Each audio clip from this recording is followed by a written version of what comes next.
Assalamualaikum warahmatullahi wabarakatuh. Di slide E ini saya akan membahas tentang analisis temuan lapangan versus teori teknologi pedagogi di learning. Jadi, ini kita bisa lihat ya tabel aspek sesuai dan kesenjangan. Jadi, slide ini adalah inti dari analisis kami yang mana bagaimana temuan berinteraksi dengan teori teknologi pedagogi, khususnya dalam konteks deep learning. Kami melihat adanya kesesuaian dalam pemanfaatan teknologi sebagai alat bantu produksi dan pedagogi berbasis proyek yang aktif. Namun, kesenjangan signifikan terlihat jelas ketika kita membandingkannya dengan prinsip deep learning. Kami menemukan bahwa praktik yang ada belum merambah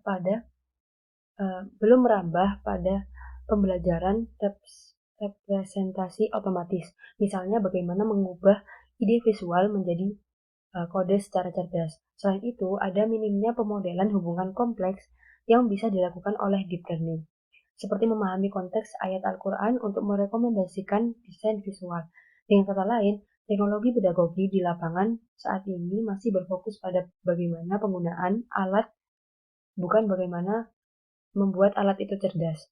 Data yang melimpah belum dimanfaatkan sebagai sumber belajar bagi mesin. Ini adalah area krusial di mana deep learning dapat memberikan kontribusi transformatif.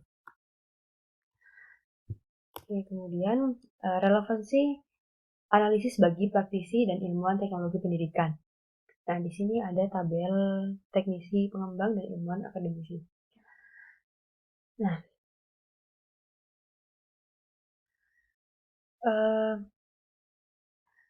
mengapa hasil analisis kami penting bagi para pemangku kepentingan di bidang teknologi pendidikan?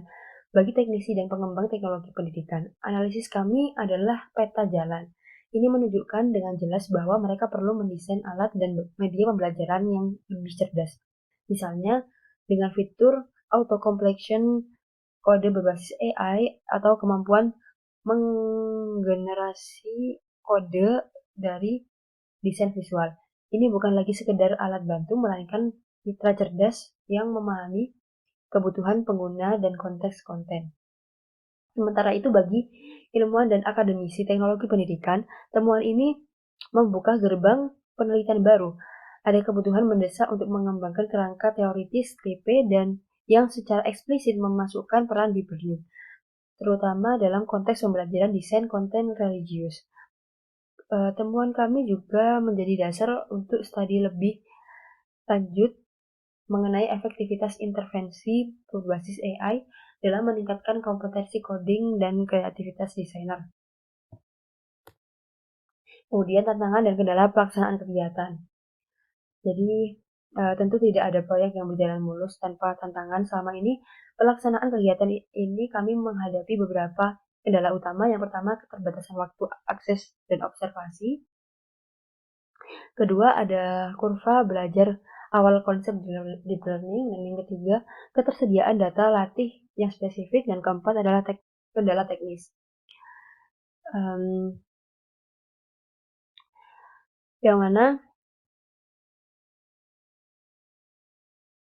keterbatasan waktu, akses, observasi di lapangan. Jadi mengingat jadwal pelatihan yang sangat padat, hal ini membuat kami harus sangat efisien dalam setiap momen pengamatan.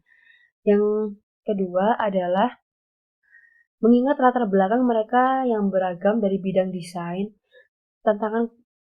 jadi mereka memiliki kurva belajar yang berbeda-beda. Yang ketiga, ketersediaan data latih spesifik, yang mana seperti dataset yang menghubungkan ayat Al-Quran dengan layout desain visual. Nah, yang terakhir ada kendala teknis, itu terkait perangkat peserta yang terkadang membatasi jenis demonstrasi yang bisa kami lakukan, meskipun kami berusaha untuk tetap fokus pada pemahaman konseptual. Kemudian yang selanjutnya adalah solusi dan upaya mengatasi tantangan. Nah, menghadapi tantangan-tantangan ini, kami melakukan beberapa upaya konkret. Untuk mengatasi keterbatasan waktu, kami menerapkan jadwal observasi yang sangat fleksibel dan fokus pada momen-momen krusial dalam proses desain. Dalam menjelaskan konsep deep learning yang kompleks, kami menyederhanakan materi menjadi modul-modul kecil yang menggunakan analogi yang relevan dengan dunia desain mereka, seperti membandingkan AI dengan asistensi cerdas yang belajar dari data. Kemudian mengenai tantangan data, kami mempersiapkan contoh data sintesis yang representatif dan memanfaatkan konsep transfer learning untuk menunjukkan potensi deep learning tanpa memerlukan data latih yang sangat besar. Yang terakhir, untuk kendala teknis perangkat, kami mengalihkan fokus dari coding langsung ke pemahaman konseptual dan menyiapkan video demo atau mock-up interaktif berbasis cloud agar semua peserta dapat melihat aplikasi deep learning tanpa terbebani spesifikasi perangkat.